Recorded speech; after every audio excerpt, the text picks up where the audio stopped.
എപ്പിസോഡിന്റെ തുടക്കത്തിൽ നമ്മൾ കാണുന്നത് അങ്ങനെ ആന്റിയുടെ വീട്ടിലാണിപ്പോ ഹോമും പാങ്ങും ഉള്ളത്. ആന്റി അവരെ ആ പ്രേതത്തിനെ കൺട്രോൾ ചെയ്ത് ഉപദ്രവിക്കാനായി ശ്രമിക്കുന്ന ടീം. ആന്റി അറിയാതെ അവിടെ ആക്ച്വലി പീച്ചും ഉണ്ടായിരുന്നു. പീച്ച് അവിടെ വെച്ച് ആ പ്രേതത്തിനെ എപ്പോഴും അവൻ ചെയ്യാറുള്ള കണക്ക് ചെറിയ ചടങ്ങ് ചെയ്ത് അതിനെ കൺട്രോൾ ചെയ്യുന്നുണ്ട്. തുടർന്ന് ആന്റിയുടെ പിടിയിൽ നിന്ന് റിലീസ് ആവുന്ന ആ പ്രേതം പിന്നീട് ആന്റി പറയുന്നതൊന്നും കേൾക്കാതെ ആകുമ്പോഴേക്കും ആ പ്രേതത്തിന് അതിന്റെ സോളിനെ അവിടെ നിന്ന് മോചിപ്പിക്കാനായി പീച്ച് സഹായിക്കുന്നുണ്ട്. അപ്പോഴേക്കും ആന്റിക്കാണെങ്കിൽ ഈ പ്രേതം ആന്റി പറയുന്നതിനൊന്നും തുള്ളാതിരിക്കുമ്പോ പിന്നെ യാതൊരുവിധ പവറും ഇല്ല. പുള്ളിക്കാരി വെറും 0 ആയി പോകുന്നുണ്ട് അവിടെ. തുടർന്ന് ഈസിയായി ഇവർക്കാകട്ടെ ആന്റിയുടെ വീട് പരിശോധിച്ച് അവിടെ നിന്ന് ക്യാനിന്റെ ഒക്കെ ആ ഡോക്യുമെന്റ് ആന്റി എടുത്തോണ്ട് വന്നിരുന്നില്ലേ, അത് തിരിച്ചെടുക്കാൻ സാധിക്കുന്നുണ്ട്. തുടർന്ന് അത് പോലീസിനെ ഏൽപ്പിക്കുകയും ആന്റിയെ ഇവിടെ നിന്ന് തന്നെ മുന്നേ പോലീസുകാർ അന്വേഷിച്ചു വന്നപ്പോൾ കണ്ടെത്താൻ സാധിക്കാതിരുന്ന ഹോമിനെ ആക്സിഡന്റിൽ പെടുത്തി ആ കാർ കണ്ടെത്തുകയും തുടർന്ന് ഇതിന്റെ എല്ലാം അടിസ്ഥാനത്തിൽ പോലീസ് പിടിക്കുകയും ചെയ്യുന്നുണ്ട്. ഇതേ ടീം ആ ഡോക്യുമെന്റ് റിലീസ് ചെയ്യുമ്പോൾ ആളുകൾ കരുതിയിരുന്ന കണക്ക് ഹോമിന്റെ മുത്തശ്ശനല്ല ക്യാനിന്റെ അച്ഛനും അവരുടെ ബാക്കി നാട്ടുകാർക്കും പ്രശ്നം ഉണ്ടാക്കിയത്. ഹോമിന്റെ മുത്തശ്ശൻ നല്ലതാണ് അവർക്ക് ചെയ്യാൻ നോക്കിയത്, പക്ഷെ ഇടയിൽ നിന്ന് കളിച്ചത് ഈ ആന്റിയാണ് എന്ന കാര്യങ്ങളൊക്കെ അവിടെ റിവീൽ ആവുന്നുണ്ട്. തുടർന്ന് ഹോമിന്റെ മുത്തശ്ശൻ ആഗ്രഹിച്ച കണക്ക്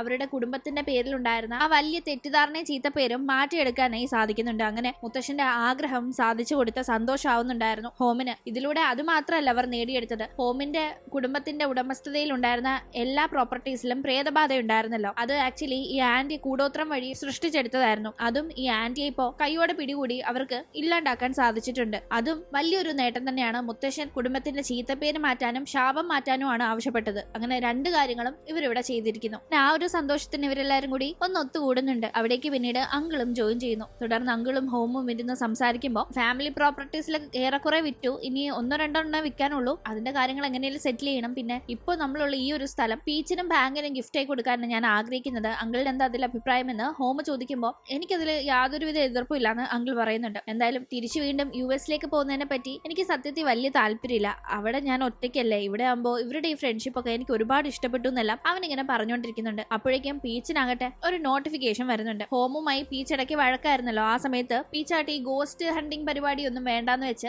എന്തെങ്കിലും ജോബിന് പോകണമെന്ന് തീരുമാനിച്ച് അവന് കുക്കിംഗ് നന്നായി അറിയാവുന്നതുകൊണ്ട് തന്നെ ഷെഫായി വലിയൊരു റെസ്റ്റോറന്റിലേക്ക് ജോലിക്ക് ട്രൈ ചെയ്തിരുന്നു. അവിടെ നിന്ന് ഇപ്പോൾ അപ്പോയിന്റ്മെന്റ് ഓർഡർ ആണ് വന്നിരിക്കുന്നത്. പക്ഷെ ആ ജോലി അക്സെപ്റ്റ് ചെയ്യുകയാണെങ്കിൽ ഇവിടെ ഒക്കെ വിട്ട് ദൂരെ ഒരു സ്ഥലത്താണ് ജോലി ചെയ്യേണ്ടി വരുന്നത്. അവൻ അതുകൊണ്ട് തന്നെ ആ കാര്യം പറയുമ്പോൾ അത് നിന്റെ ഡ്രീം അല്ലായിരുന്നു, നല്ലൊരു ഓപ്പർച്യൂണിറ്റി അല്ലേ, നീ പോകുന്നത് തന്നെ ഹോം പറയുമ്പോഴേക്കും അല്ല നമുക്ക് ഇനിയും കാര്യങ്ങൾ ചെയ്തു തീർക്കാനായിട്ടില്ലേ, നമ്മുടെ ഈ ഗോസ്റ്റ് ഹണ്ടിങ് കമ്പനിയുടെ കാര്യങ്ങൾ തന്നെ ഇനിയും മുന്നോട്ട് കൊണ്ടുപോകാനായിട്ടില്ലേ, നമ്മൾ അതൊക്കെ മുന്നേ ഡിസ്കസ് ചെയ്തതല്ലേ, ഇപ്പോൾ ഞാൻ പോയാൽ എങ്ങനെ ശരിയാവുന്ന പീച്ച് ചോദിക്കുമ്പോൾ സത്യത്തിൽ പീച്ച് പോകുന്നതിനെ പറ്റി ആലോചിക്കുമ്പോൾ തന്നെ ഹോമിന് സങ്കടമുണ്ട്. ഹോം പോലും അവന്റെ അമേരിക്കയിലേക്കുള്ള കാര്യങ്ങളൊന്നും വേണ്ടാന്ന് വെച്ച് ഇവിടെ തന്നെ നിൽക്കാൻ തീരുമാനിച്ചത് പീച്ചും ബാങ്കും എല്ലാവരും ഉള്ളത് കൊണ്ടാണല്ലോ. പക്ഷെ എങ്കിലും ഇത് പീച്ചിന് നല്ലൊരു ഓപ്പർച്യൂണിറ്റി ആണെന്ന് തോന്നുന്ന ഹോം ആകട്ടെ ആ ഒരു സങ്കടമൊക്കെ മറച്ചു വെച്ച് നമ്മുടെ ഗോസ്റ്റ് ഹണ്ടിങ് ഒക്കെ വലിയൊരു കാര്യമാണോ, നമ്മളത് ചുമ്മാ ഒരു രസത്തിന് മുന്നോട്ട് കൊണ്ടുപോകാന്ന് വിചാരിച്ചല്ലേ, അത് സാരമില്ല, നീ നിന്റെ ഫ്യൂച്ചർ നന്നാക്കാനുള്ള കാര്യങ്ങൾ ചെയ്യണമെന്നെല്ലാം അവനും പറയുന്നു. ഇന്നൊന്ന് തിരിച്ചെത്തി കഴിയുമ്പോൾ ഹോമാകട്ടെ ഭയങ്കര സങ്കടത്തിരിക്കുകയാണ് എന്നത് ക്യാൻ ശ്രദ്ധിക്കുന്നുണ്ട്. സങ്കടം ഉണ്ടായി പിന്നെ എന്തിനാ പീച്ചിനോട് പോകാൻ പറഞ്ഞതെന്ന് അവൾ ചോദിക്കുമ്പോൾ നീ ആണെങ്കിൽ എന്ത് ചെയ്യും, നിന്റെ ഫ്രണ്ടിന് നല്ലൊരു ഓപ്പർച്യൂണിറ്റി വരുമ്പോൾ നിന്റെ സ്വാർത്ഥതയ്ക്ക് വേണ്ടി അത് കുളവാക്കാൻ നോക്കുമെന്ന് ചോദിക്കുമ്പോൾ ക്യാൻ ഒന്നും മിണ്ടുന്നില്ല. എന്തായാലും ഹോമിന് നല്ല സങ്കടം ഉണ്ടെന്ന് കാണുന്ന അവൾ പോട്ടെ എന്ന് പറഞ്ഞ് ആശ്വസിപ്പിക്കുമ്പോൾ അവൻ അതൊരു അവസരമാക്കിയെടുത്ത് അവളുടെ ദേഹത്ത് ചാഞ്ഞ കരയിലും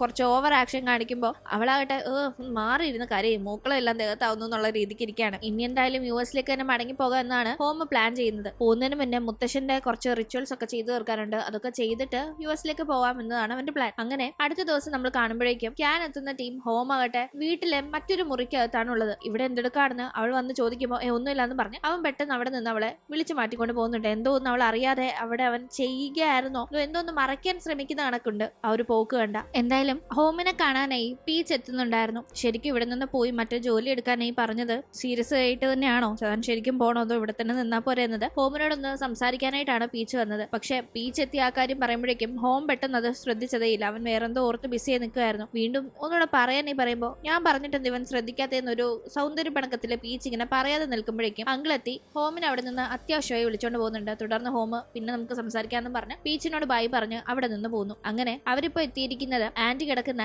ജയിലിന്റെ അവിടെയാണ്. ആന്റി ഇവരെ കാണണമെന്നും പറഞ്ഞ് വിളിപ്പിച്ചതാണ്. ആന്റി ആകട്ടെ ചെയ്തതൊക്കെ തെറ്റ് തന്നെയാ, സമ്മതിച്ചു. പക്ഷെ ഞാൻ ഈ തെറ്റ് ചെയ്തതിന്റെ പുറത്ത് മറ്റു ചില കാര്യങ്ങളും കൂടി എന്റെ തലയിലാവുമെന്ന് എനിക്കൊരു പേടിയുണ്ട്. അതിലൊന്ന് സത്യത്തിൽ നിന്നെ കൊല്ലണമെന്ന് എനിക്കൊരു ലക്ഷ്യമില്ല, നിന്റെ പേരിലുള്ള സ്വത്ത് നേടിയെടുക്കുക എന്നത് മാത്രമേ ലക്ഷ്യമായിട്ടുണ്ടായിരുന്നുള്ളൂ. നിന്നെ കൊല്ലാനായിട്ട് പലതവണ പല ശ്രമങ്ങളും നടന്നിട്ടുണ്ട്, അതിന് പിന്നിൽ ഞാനല്ല. പിന്നെ ആരോഗ്യത്തിൽ ഇരുന്ന അച്ഛൻ, അതായത് നിന്റെ മുത്തശ്ശൻ എങ്ങനെയാണ് പെട്ടെന്ന് മരിച്ചത്, അതിന് പിന്നിലും ഞാനാണെന്ന് ഇനി പറഞ്ഞുണ്ടാക്കരുത്, ഞാനല്ല അതൊന്നും ചെയ്തത്, അതെന്തായാലും അന്വേഷിക്കണമെന്നൊക്കെ പറഞ്ഞ് പുള്ളിക്കാരി ഇങ്ങനെ സംസാരിക്കുമ്പോൾ അങ്കിളിന് അത് കേട്ട് ടെൻഷൻ ആവുന്നുണ്ട്. അങ്കിൾ അങ്കിളാകട്ടെ ചുമ്മാ ആവശ്യമില്ലാതെ കാര്യങ്ങളൊക്കെ ഓരോന്ന് പറഞ്ഞുണ്ടാക്കി ഹോമിനെ കൺഫ്യൂഷനിലാക്കി ഉള്ള കേസിൽ നിന്ന് രക്ഷപ്പെടാവുന്ന വിചാരമെങ്കിൽ അതിന്റെ ആവശ്യമില്ല. അച്ഛൻ അസുഖം വന്ന് മരിച്ചത് അത് അത്രേ ഉള്ളൂന്നും പറഞ്ഞ് ആന്റി വേഗം പിടിച്ചോണ്ട് പോകാനേ പോലീസുകാർക്ക് നിർദ്ദേശം കൊടുക്കുന്നുണ്ട് അങ്കിൾ. എന്നിട്ട് വേഗം ഹോമിനോട് നീ അവര് പറയുന്ന കേട്ടെന്നും ഉള്ളിൽ കാട് കയറി ചിന്തിക്കുകയേ വേണ്ട. നിന്റെ മുത്തശ്ശൻ അസുഖം മൂലം മരിച്ചതാ. ഇവര് ചുമ്മാ കേസിൽ നിന്ന് രക്ഷപ്പെടാൻ വേണ്ടി ഓരോ കഥ ഉണ്ടാക്കുന്നതായിട്ട് എനിക്കിത് കേട്ട് തോന്നുള്ളൂ എന്ന് പറയുന്നുണ്ടായിരുന്നു. ഹോമിന്റെ മനസ്സിൽ ഒരു ചാഞ്ചാട്ടമുണ്ട്. അവൻ അങ്കിളിനോട് ആന്റി ചെയ്ത തെറ്റിനിപ്പോ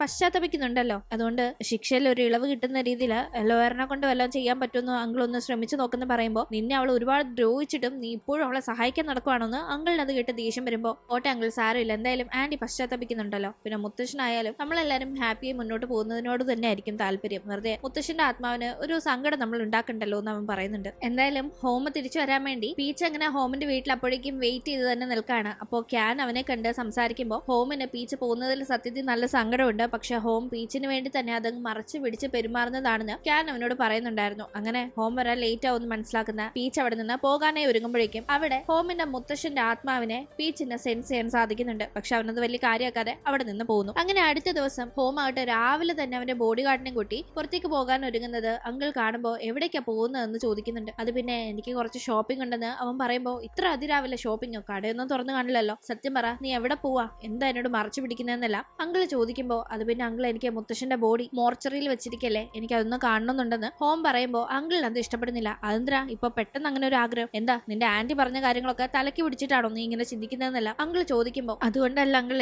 ഞാൻ എന്തായാലും യുഎസിലേക്ക് പോവല്ലോ, അപ്പൊ അതിന് മുന്നേ മുത്തശ്ശനെ ഒന്ന് കാണണമെന്ന് തോന്നിയെന്നല്ല അവൻ പറയുമ്പോൾ ശരി പോ, എന്തായാലും എന്റെ അഡ്വക്കേറ്റിനെയും കൂടി നീ കൂടെ കൊണ്ടുപോകും, ഒറ്റയ്ക്ക് പോകണ്ടാന്ന് ഹോമിന്റെ കൂടെ ബോഡി ഗാർഡ് പോകുന്നുണ്ടെങ്കിലും അങ്കിൾ മനഃപൂർവ്വം തന്നെ ആളുടെ അഡ്വക്കേറ്റിനെ കൂടെ പറഞ്ഞു വിടുന്നുണ്ട്. എല്ലാ ഡീറ്റെയിൽസും അറിയണ്ട, അതിന് വേണ്ടിയാകാം. എന്തായാലും അങ്ങനെ മോർച്ചറിയിൽ മുത്തശ്ശന്റെ ബോഡിയുടെ അടുത്ത് നിന്ന് സെൽഫി ഒക്കെ എടുക്കുന്ന ഹോമിനെയാണ് നമ്മൾ ഇപ്പൊ കാണുന്നത്. അവിടേക്ക് പീച്ച് എത്തുന്നുണ്ട്. ഹോമും പീച്ചും പോകുന്ന കാര്യത്തെ പറ്റി സംസാരിച്ച് അവിടെ വെച്ച് ചെറിയൊരു സൗന്ദര്യപ്പിണക്കം ആവുമ്പോഴേക്കും അവരുടെ കൈ തട്ടി അവിടെ മുത്തശ്ശനെ കവർ ചെയ്തിരുന്ന ക്ലോത്ത് ഇങ്ങനെ താഴെ വീഴുന്നത് നമുക്ക് കാണാം. ഈ സമയം അകത്ത് ഹോം പീച്ചിനോട് അവന്റെ ജോലിക്ക് പോകാനായി പറഞ്ഞു ഇവൻ തിരിച്ച് യുഎസിൽ പോകാൻ പ്ലാൻ ചെയ്ത കാര്യം പറഞ്ഞാണ് വഴക്കായത്. ആ ഒരു ശബ്ദം കേട്ട് അവിടുത്തെ ഒരു സ്റ്റാഫ് എത്തുമ്പോൾ ഓ അവര് ചുമ്മാ സംസാരിക്കാൻ നിങ്ങളിങ്ങ് പോരെന്ന് പറഞ്ഞ് അഡ്വക്കേറ്റ് ആണ് ആ സ്റ്റാഫിനൊക്കെ അവിടെ നിന്ന് മാറ്റുന്നത്. എന്തായാലും അതിനുശേഷം തിരിച്ച് അങ്കിളിന്റെ അടുത്ത് എത്തുന്ന അയാൾ ഹോമും പീച്ചും തമ്മിൽ ഇന്ന് നടന്ന ചെറിയ ഒരു വഴക്കിന്റെ കാര്യവും പറയുന്നുണ്ട്. കൂടാതെ ഹോം ആകട്ടെ അവനിവിടെ പരിചയക്കാരുണ്ടല്ലോ, ആ പ്രോപ്പർട്ടി വാങ്ങിയ പല ആളുകള് അവരെയൊക്കെ കണ്ട് അവൻ യുഎസിലേക്ക് പോവുകയാണെന്ന കാര്യമൊക്കെ സംസാരിച്ചു. യാത്ര പറയാനായിട്ട് അവൻ എല്ലാവരുടെ അടുത്ത് പോയിട്ടുണ്ടായിരുന്നു എന്നതൊക്കെ പറയുന്നുണ്ട്. അത് കേൾക്കുന്ന അങ്കിൾ അപ്പൊ അവൻ യുഎസിലേക്ക് പോവും എന്നത് ഉറപ്പായല്ലേ, എന്തായാലും അവൻ പോകുന്നതിന് മുന്നേ ഞാൻ അവന് വേണ്ടി കരുതി വെച്ച സമ്മാനം കൊടുക്കണമെന്ന് മനസ്സിൽ എന്തോ ഒന്ന് വില്ലത്തരമായി പ്ലാൻ ചെയ്യുന്നുണ്ട്. അപ്പൊ ഈ അങ്കിൾ കരുതി കണക്കൊരു പാവമല്ല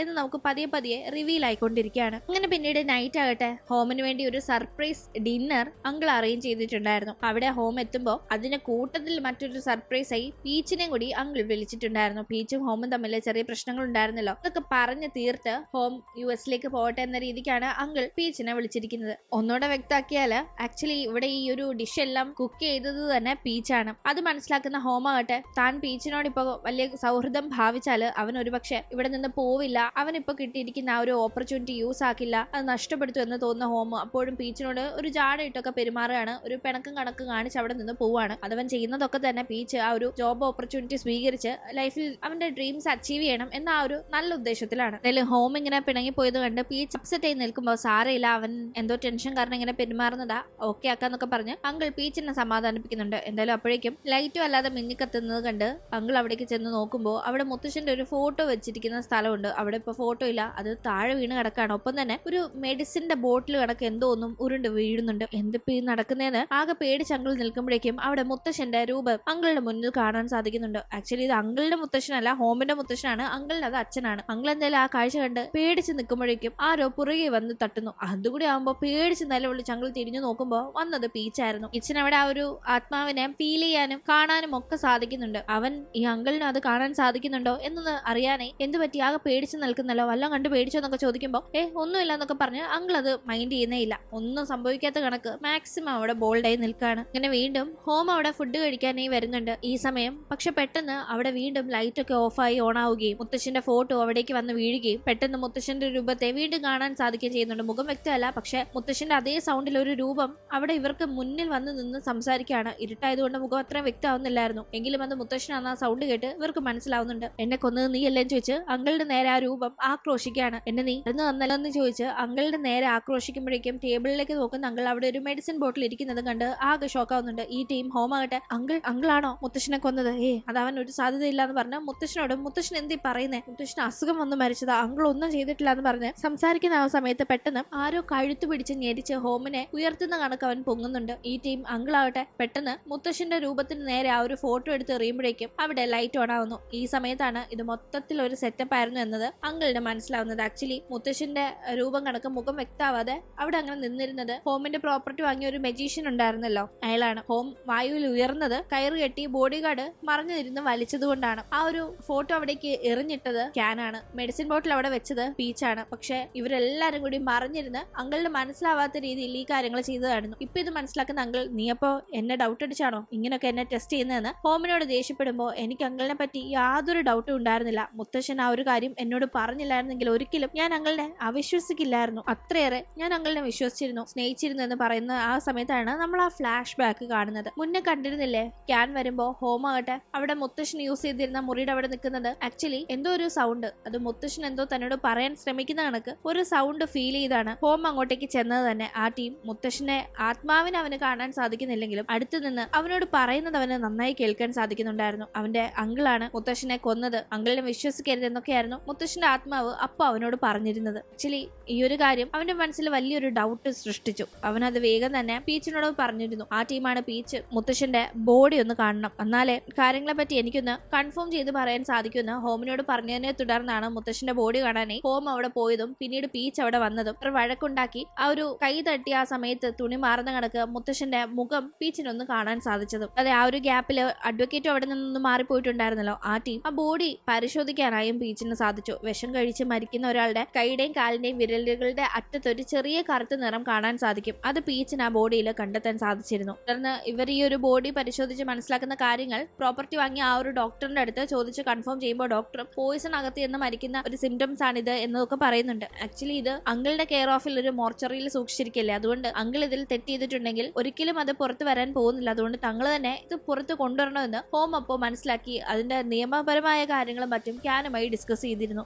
ആക്ച്വലി ഇവരെല്ലാരും കൂടി ഒന്നിച്ച് നിന്നിപ്പോ അങ്കിളിന്റെ വായിന്ന് തന്നെ സത്യം പുറത്ത് കൊണ്ടുവരാനായി മുത്തശ്ശന്റെ ആത്മാവ് തന്നെ നേരിട്ട് വന്ന് അവരോട് ചോദിക്കുന്ന കണക്ക് ഒരു സെറ്റപ്പ് ചെയ്തതാണ്. എന്തായാലും അത് സെറ്റപ്പ് ആണെന്ന് മനസ്സിലാക്കിയെങ്കിലും അങ്കിളിന് പിന്നീട് ഒന്നും തന്നെ അവിടെ സംസാരിക്കാൻ സാധിക്കുന്നില്ല. അങ്കിൾ ആകെ സ്തംഭിച്ച് ഇങ്ങനെ നിൽക്കുകയാണ്. എന്തായാലും അങ്കിളാകട്ടെ തെറ്റ് സമ്മതിക്കുന്നുണ്ട്. പക്ഷെ ഒരിക്കലും മുത്തശ്ശനെ കൊല്ലണം എന്ന ലക്ഷ്യം തനിക്ക് ഉണ്ടായിരുന്നില്ല. മുത്തശ്ശനൊന്ന് ഇച്ചിരി വയ്യാണ്ടായാലും കാര്യങ്ങൾ തന്റെ കയ്യിലെത്തുമല്ലോ എന്നേ കരുതിയുള്ളൂ. പക്ഷെ അങ്ങനെ വയ്യാണ്ടാക്കാനായി കൊടുത്തിരുന്ന മരുന്ന് മുത്തശ്ശന്റെ ശരീരത്ത് ചെന്ന് അതൊരു വിഷമായി മാറി മുത്തശ്ശന്റെ ജീവൻ എടുക്കുകയായിരുന്നു എന്ന് പറയുന്ന അങ്കിൾ, എന്തായാലും ഞാൻ തെറ്റ് സമ്മതിച്ചല്ലോ, ശിക്ഷയെ ഏറ്റുവാങ്ങാൻ ഞാൻ തയ്യാറാ. പക്ഷെ അതിനു മുന്നേ നീ എന്റെ കൂടെ ഒന്ന് നമ്മുടെ ഗസ്റ്റ് ഹൗസ് വരെ വരണം. അവിടെ മരിക്കുന്നതിന് മുന്നേ നിന്റെ മുത്തശ്ശൻ നിനക്ക് വേണ്ടി നൽകാനായി എന്നെ ഏൽപ്പിച്ച ഒരു സമ്മാനം ഉണ്ടെന്നെല്ലാം അങ്കിൾ പറയുമ്പോൾ അവിടെ പോയി അതിനുശേഷം അങ്കിൾ പോലീസിൽ സറണ്ടർ ആവാന്ന് പറഞ്ഞ കാര്യം അതുകൊണ്ട് മാത്രം ഹോം ശരി ഞാൻ കൂടെ വരാന്ന് പറയുമ്പോൾ വേണ്ട തീ പോകണ്ടെന്ന് പീച്ച് പറയുന്നുണ്ടെങ്കിലും വേണ്ട സാരയില്ല ഒരു കുഴപ്പമില്ലെന്ന് പറഞ്ഞ് ഹോം പോകാനായി ഒരുങ്ങുമ്പോൾ ഈ ഫോൺ കൈവച്ചോ, വീഡിയോ റെക്കോർഡ് ചെയ്യണം, എന്തെങ്കിലും ആവശ്യമുണ്ടെങ്കിൽ അതൊരു തെളിവായിരിക്കുന്നെല്ലാം പറഞ്ഞു വിടുന്നുണ്ട് പീച്ച്. അങ്ങനെ അതിനുശേഷം ഇവിടെ ഇങ്ങനെ ഹോം തിരിച്ചു വരാനായി വെയിറ്റ് ചെയ്തിരിക്കുന്ന ടീം അവിടെ ഹോമിന് കഴിക്കാനായി കൊണ്ടുവച്ച ഭക്ഷണം ഹോം കഴിക്കുന്നതിന് മുന്നേ ആണല്ലോ അവിടെ ആ കാര്യങ്ങളൊക്കെ നടന്നത്. അതുകൊണ്ട് തന്നെ ആ ഭക്ഷണം ഇപ്പോൾ പാങ് എടുത്ത് ബോഡി ഗാർഡിന് കഴിക്കാനായി കൊടുക്കുന്നുണ്ട്. അയാളത് കഴിച്ച പാടെ വായിന്ന് നുരയും പതയും വന്ന് താഴേക്ക് വീഴുമ്പോഴേക്കും അതിൽ വിഷം ചേർത്തിട്ടുണ്ട് അങ്കിൾ എന്നത് പീച്ചിന് മനസ്സിലാവുന്നു. അപ്പൊ തീർച്ചയായും ഹോമിനെ ഇപ്പോൾ കൂട്ടിക്കൊണ്ട് പോയത് അവനെ അപായപ്പെടുത്താനാണെന്ന് മനസ്സിലാക്കുന്ന പീച്ച് വേഗം തന്നെ അവിടെ നിന്ന് ഹോമിനെ രക്ഷപ്പെടുത്താനായി പോകാനായി ഒരുങ്ങുമ്പോഴേക്കും അവിടേക്ക് അങ്കിളുടെ അഡ്വക്കേറ്റ് പോലീസുമായി എത്തുന്നുണ്ട്. ഇവരിവിടെ ഹോമിന്റെയും അങ്കിളുടെയും വിഷം കൊടുത്ത് കൊല്ലാനായി നോക്കിയെന്ന പേരിൽ, കാരണം അത് പീച്ച് ഉണ്ടാക്കിയ ഫുഡാണല്ലോ. അപ്പോൾ അതിൽ പീച്ച് അല്ല വിഷം ചേർത്തതെങ്കിലും അങ്കിളുടെ അഡ്വക്കേറ്റ് ആ രീതിയിൽ ഇപ്പോൾ ഇവരെ ഫ്രെയിം ചെയ്യാണ്. അപ്പോഴേക്കും ബോഡി ഗാർഡിനെ രക്ഷപ്പെടുത്താനായി പാങ് ആംബുലൻസ് വിളിക്കാനുള്ള തിരക്കിലായിരുന്നു. ഇതൊന്നും അറിയാതെ അങ്കിളിനെ വിശ്വസിച്ച് ഗസ്റ്റ് ഹൗസിന്റെ അവിടേക്ക് പോയിട്ടുണ്ടായിരുന്ന ഹോമിനെ അങ്കിൾ അറ്റാക്ക് ചെയ്യുന്നതുമാണ് നമ്മൾ കാണുന്നത്. ശേഷം എന്ത് സംഭവിച്ചെന്ന് നമുക്ക് നാളെ അപ്ലോഡ് ചെയ്യാനായി പോകുന്ന ഫൈനൽ എപ്പിസോഡിലൂടെ കാണാം. അതോടുകൂടി ഈ ഡ്രാമയും അവസാനിക്കുന്നതായിരിക്കും. അപ്പോൾ ഇനി ഒരു എപ്പിസോഡേ ഉള്ളൂ, മിസ്സാക്കാതെ കാണാം. വീഡിയോ ഇഷ്ടപ്പെട്ടാൽ ചാനൽ സബ്സ്ക്രൈബ് ചെയ്തും വീഡിയോ ലൈക്ക് ചെയ്തും സപ്പോർട്ട് ചെയ്യാൻ മറക്കില്ലേ. വീണ്ടും കാണും വരെ ബൈ.